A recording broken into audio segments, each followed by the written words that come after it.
I got to listen to a really cool presentation on Guard that a doctor had done. Actually, two doctors that I have seen do it. One was a dentist and one was a research type of doctor that does a lot of research on communicable disease. This blend has been studied for its strong abilities to kill harmful bacteria, mold, and viruses. So any type of study, if you go to pubmed.gov and you look up On Guard essential oil, you'll probably find a lot of those studies out there if they've been posted.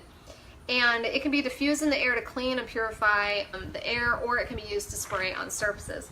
One of the things that they discovered about On Guard, and just using it in a water with spray bottle, is that when you spray it on a surface and then you put bacteria on that surface, the bacteria growth is very minimal.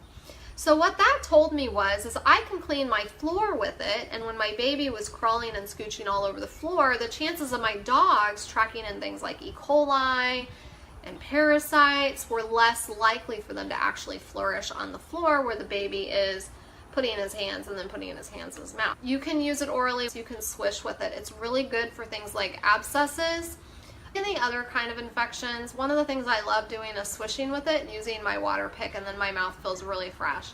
I have heard of people reversing cavities and dealing with the pain from them as well with On Guard, but keep in mind things like that sometimes take a diet change. It's also good for air pollution. It's very antibacterial and antifungal, antiviral. It's great for bladder infections, UTIs. I actually have a fabulous protocol that involves On Guard, melaleuca, oregano, applying into the belly for that kind of thing. It's good for things like candida, believe it or not. That's a yeast thing.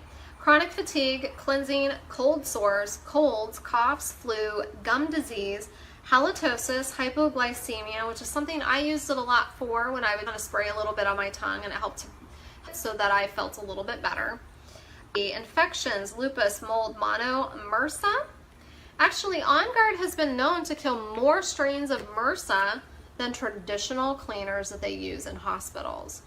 You can find out more about that by Googling Vanderbilt Hospital, which is out of Nashville. Sore throat and staph infections and warts. You can use it topically. When someone has a virus or some sort of illness coming on down the spine, is a great way to use it. Add some coconut oil because it is a little bit spicy. For little kids, I like to use the On Guard Touch, which is the roller bottle, and I just take that and roll it down their spine and up, and just push that oil away from the spine, so that way the body can fight off that virus a little bit more effectively. You can put it on the feet as well. I like to take the On Guard gel caps, which has On Guard, oregano, black pepper, and melissa in it. Whenever I'm not feeling so hot, I just pop 2 of those in, and maybe every couple of hours, and then the next morning I usually wake up just fine. I love diffusing On Guard just for the smell, but also to help clean the air during flu and cold season. So school is going back into session in about 3 weeks, and kids are going to start getting sick again, so using a lot of On Guard. It comes in a hand sanitizer, which you can spray on their little hands before they go off, or if you're a homeschool family, maybe before you go to the grocery store or go to a playground.